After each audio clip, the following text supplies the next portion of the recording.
Hello friends, my name is Anshul and you are watching our channel The Inside Coders. So let's start. तो ये है हमारे पास एक Infosys InfyTQ का एक क्वेश्चन जो आज के स्लॉट में आया है। Identify pairs. फिलहाल अभी एग्जाम चल रहा है इसलिए वीडियो को मैं पब्लिक करने वाली हूँ। जैसे एग्जाम खत्म हो जाएगा एग्जैक्टली उसके बाद आपको ये यूट्यूब पे वीडियो मिल जाएगी। तो देखते हैं कि क्या क्वेश्चन आया था। बड़ा ही सिंपल सा क्वेश्चन था जिसका नाम है आइडेंटिफाई पेयर्स और देखते हैं कि इसमें क्या हमारे पास इसका पर्टिकुलर सोल्यूशन हो सकता है। इसके बाद मुझे बताना कि आपने क्या आज के एग्जाम में अप्रोच लगाई थी और कितने स्टूडेंट्स थे कि जिनके अप्रोच वर्क कर रही थी और जिनका सारे टेस्ट केसेस पास हो गए थे। फिलहाल समझते हैं कि क्या क्वेश्चन था और क्या इसकी टेस्ट केसेस हमारे पास वहां पर गिवन थे। तो हमारे पास यहाँ पर एक क्वेश्चन था जिसमें हमारे पास दो इनपुट की लिस्ट गिवन थी। वो बेसिकली वहां पर आपके पास स्पेस सेपरेटेड थी। हमारे पास पहली इनपुट थी कुछ इस तरह से 9 space 2 space 4 space 14 space 5 space 1 space 3। Similarly second ये इनपुट थी स्पेस सेपरेटेड जो आपको यहाँ पर करेक्टली दिख पा रही है। तो सबसे पहला काम तो आपको इनपुट लेना था। तो इनपुट लेकर मैंने इसको कंसीडर किया था कि मैं इसको दो लिस्ट बनाऊंगी, इनपुट 1 और इनपुट 2 नाम की, जो इस तरह से आपको दिख रखी है। नेक्स्ट क्वेश्चन में गिवन था कि ना आपको इन दोनों का सम निकालना है कि पहले लिस्ट के एलिमेंट्स का क्या सम है। तो इन सब का सम आया था हमारे पास 34 और जो सेकंड लिस्ट थी उसको ऐड करने पे आपके पास सम आया था 38। तो आपको सबसे पहले तो फाइंड करना था सम और उसके बाद ना आपको क्वेश्चन में गिवन क्या था कि आपको ना स्वैप कराने कुछ नंबर्स सच दैट कि इन दोनों लिस्ट का सम बराबर हो जाए, एग्जैक्टली इक्वल हो जाए। तो हमारे पास पहली ये लिस्ट थी, दूसरी ये लिस्ट थी। अगर मैं पहले लिस्ट का 9 और दूसरे लिस्ट के 7 को स्वैप करा दूं, मतलब 7 यहाँ चला गया 9 यहाँ चला गया, तो दोनों का सम 36 हो गया था और यही हमें काम करना था। ये तो पहला ऐसा पेयर था जिसको स्वैप कराने से 9 और 7, जिसको स्वैप कराने से मेरे पास दोनों लिस्ट का सम बराबर हो गया था, दैट इज 36।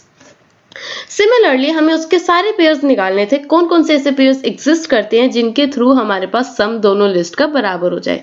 तो ये 5 पेयर्स एग्जिस्ट कर रहे थे, 4 2 14 12 5 3 और 3 1। ये ऐसे पेयर्स थे जिनको अगर आप स्वैप करा दोगे इन दो गिवन लिस्ट में तो फिर आपके पास दोनों का सम बराबर आ जाएगा, दैट मीन्स 36 आ जाएगा।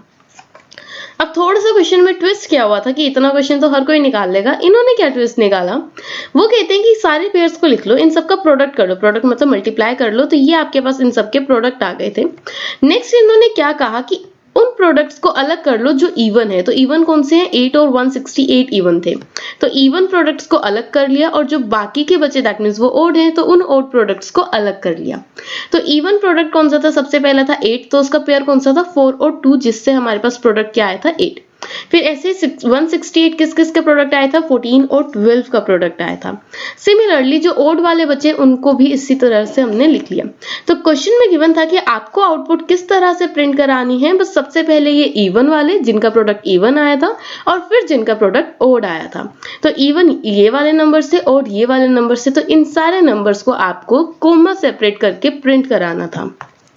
और अगर बाय चांस कोई भी ऐसा नंबर नहीं आता जिसको स्वैप करने से आपका सम बराबर आ जाए तो उस सिचुएशन में आपको -1 प्रिंट कराना था। तो बहुत सिंपल सा क्वेश्चन था। ऑलमोस्ट आपको किस अप्रोच से सॉल्व करना हो सारा कुछ भी आपको यहाँ पर दिख ही गया है। बिकॉज जब मैं क्वेश्चन को पढ़ती हूँ ना, मेरी हैबिट है मैं उसको एक पेन पेपर पर अपने आप को विजुअलाइज करते हुए बनाते हुए चलती हूँ। और मैंने सोचा कि क्यों टाइम वेस्ट करना, टाइप करने में बेटर है कि इसी को ही मैं आराम से यहाँ पे एज ए पिक्चर यहाँ पर अपलोड कर देती हूँ कि आपको थोड़ा सा ईजी हो जाए समझने में। क्वेश्चन ये था, एक बार वीडियो को पॉज करके अपना लॉजिक सोचना अगर आपका एग्जाम कल है, और अगर आप आज एग्जाम ऑलरेडी दे चुके हैं तो मुझे जरूर बताना आपने क्या इसकी अप्रोच सॉल्व करी थी। फिलहाल मैं अपनी अप्रोच बताती हूँ। छोटा सा कोड है, 30 लाइंस का कोड है, ज्यादा नहीं, जिसमें काफी तो मैं स्पेसेस ही देती हूँ। तो इस कोड को समझते हैं। सबसे पहले हमारे पास क्या था, 2 इनपुट थी, तो हमें उन 2 इनपुट को इनपुट लेना है। बेसिकली हमारे पास एक तरह से sort of space separated numbers थे। तो स्पेस सेपरेटेड नंबर्स लेने के, इनपुट लेने के 2 मेथड होते हैं। या तो आप ये पहला मेथड यूज करो, list map int input dot split. ये दूसरा आपके पास होता है लिस्ट कॉम्प्रिहेंशन के थ्रू आप इसको इनपुट ले सकते हो। वो आपकी मर्जी है, जैसे भी आपने लिए दोनों बराबर है, बिल्कुल करेक्ट है। नेक्स्ट हमें कहा गया था कि हमें सम फाइंड करना है दोनों इनपुट का, कि वो बराबर लाने थे, तो सम तो हमें निकालना पड़ेगा। तो सॉरी, आपको पता है थोड़ी सी तबीयत ठीक नहीं थी। तो अभी हम बात कर रहे थे कि सम फाइंड करना था। तो पहले लिस्ट का सम मैंने S1 के अंदर सेव करा लिया और दूसरे का S2 में। डायरेक्ट फंक्शन होता है सम फाइंड करने का। ये कुछ 2 मैंने फिलहाल के लिए अपनी लिस्ट बनाई है अपने लिए कि कैसे फंक्शनिंग करते हैं, इसको समझते हैं कि क्या काम है। तो इतना काम कि इनपुट लेना और सम करना पहले हमारे पास 5 लाइंस में काम हो चुका है। नेक्स्ट अब हमारे पास काम था कि जितने भी पेयर्स एग्जिस्ट करते हैं वो सारे पेयर्स को फाइंड करना। तो वो सारे पेयर्स को फाइंड करने के लिए ये 4 लाइन का कोड आपकी रिक्वायरमेंट थी। सबसे पहले मैंने क्या करा, पहले एलिमेंट को पिक करा। पहला एलिमेंट क्या था यहाँ पर 9, तो 9 हमारे पास आया आई में। ऐसे एक एक करके सारे एलिमेंट्स में पिक करूंगी। फर्स्ट जो हमारी लिस्ट है वो सारे किस में आ रहे हैं, पहले लूप के थ्रू इस आई वेरिएबल में। सिमिलरली उसके साथ एक एक करके सारे एलिमेंट्स पिक करने वाली हूँ मैं लिस्ट 2 के, जो हमारे पास आने वाले सेकंड लूप की वजह से जे के अंदर। तो हो क्या रहा है, सबसे पहले अगर आपको लूप को पता हो तो पहला आउटर लूप अगर एक बार चल रहा है तो इनर लूप सारे जे वैल्यूज के लिए चलेगा, फिर आउटर लूप 2 होगा, फिर से सारे के लिए चलेगा। तो इस तरह से करते करते हर एलिमेंट हर एक दूसरे एलिमेंट से कंपेयर होता जाएगा इन 2 लूप्स की वजह से। नेक्स्ट हमें क्या चेक करना था कि कौन से 2 नंबर्स को हम इंटरचेंज करें, स्वैप करें, सो दैट हमारा सम बराबर आ जाए। पहले का सम S1 है, दूसरे का सम S2 है। पहली वाली सम में से अगर मैं i को सब्ट्रैक्ट कर दूं, बिकॉज इस 7 को 9 को यहां से मैं हटाने वाली हूं, तो इस i को मैंने सब्ट्रैक्ट कर दिया। और यहाँ पर इस 7 9 की जगह कुछ वापस आएगा भी तो ना, इंटरचेंज होकर स्वैप होकर, वो क्या आना चाहिए था 7, जो था मेरे पास j के अंदर। तो S1 में से i को सब्ट्रैक्ट करा, j को ऐड करा, मतलब स्वैप करा दिया।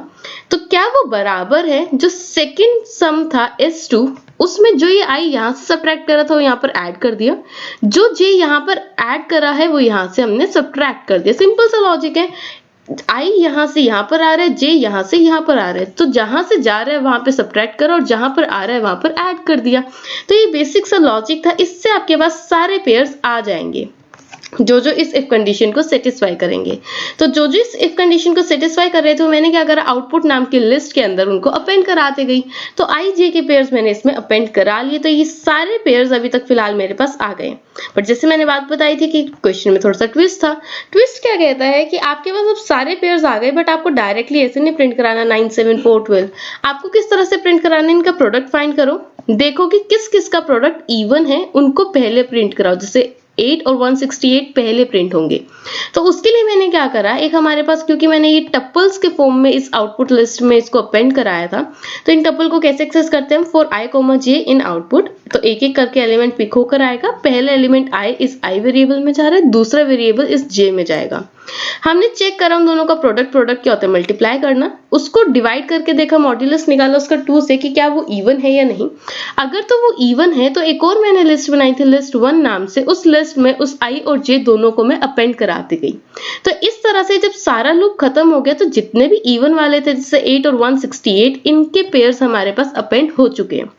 अब फिर से यही काम करना था मुझे ओड वालों के लिए, तो मैंने एक और लूप लगाया। उसमें मैंने चेक करा कि जिस चीज का ओड था प्रोडक्ट, ओड कैसे चेक करते हैं, mod 2 को नॉट इक्वल्स टू 0 कर दिया, बस इतना सा चेंज करा। फिर सारे पेयर्स ओड वाले मैंने उसके अंदर अपेंड करा दिए। तो एक ही लिस्ट में पहले ये एलिमेंट्स आ गए, फिर उसके बाद ये वाले एलिमेंट्स आ गए। बाकी का काम क्या बचा था, लिस्ट 1 को प्रिंट कराना था। बट छोटा सा आपने अगर देखा हो तो 2 टेस्ट केस थे। पहला टेस्ट केस क्या कह रहा था कि सिंपल प्रिंट करा दो, बट दूसरे टेस्ट केस में था कि बाय चांस लिस्ट 1 में कुछ भी नहीं आता, कोई भी ऐसा पेयर एग्जिस्ट नहीं करता जिसको स्वैप कराने से सम बराबर आ जाए। तो एल्स में क्या प्रिंट कराना था, -1। तो मैंने चेक करा कि क्या अगर उसकी लेंथ अगर 0 है, मतलब कोई पेयर एग्जिस्ट नहीं करा, तो -1 प्रिंट कराऊंगी। एल्स वो सारों को कॉमा सेपरेट करके प्रिंट करा दूंगी। तो कॉमा सेपरेट करके प्रिंट कराना हमने बहुत इन्फिटिक्यू के क्वेश्चंस में देखे, बेसिक वही लॉजिक मैंने यूज करा है। तो ये इतना छोटा सा इजी सा क्वेश्चन आया हुआ था, बहुत प्यारा क्वेश्चन था। देखते हैं और क्वेश्चंस को, उन पे भी वीडियोस बनाऊंगी कि कल के एग्जाम के लिए थोड़ा सा आपको आइडिया हो जाए किस तरह के क्वेश्चंस आ रहे हैं, क्या आपको थॉट प्रोसेस यूज करना चाहिए, कैसे आप लॉजिक को बिल्ड कर सकते हो। And all the very best to all the students. I hope कि सबका क्लियर हो। जितना ज्यादा अच्छे बच्चे क्लियर होंगे तो वो हमारे लिए बहुत अच्छी बात है। इसके अलावा चैनल को सब्सक्राइब करना और बेल आइकन को प्रेस करना ना भूलना, बिकॉज अभी आपके पास TCS कोड भी आने वाला है, TCS NQT तो नेक्स्ट मंथ ही है। तो सारे एग्जाम के आपको प्रिपरेशन का यहाँ पर आपको सारा अवेलेबल हो जाएगा मटेरियल। तो बस आपको करना क्या है, वीडियो को लाइक करना है और चैनल को सब्सक्राइब करके रखना है। That's all from my side. अगर मेरे लिए कोई सजेशंस हो please let me know in the comment box.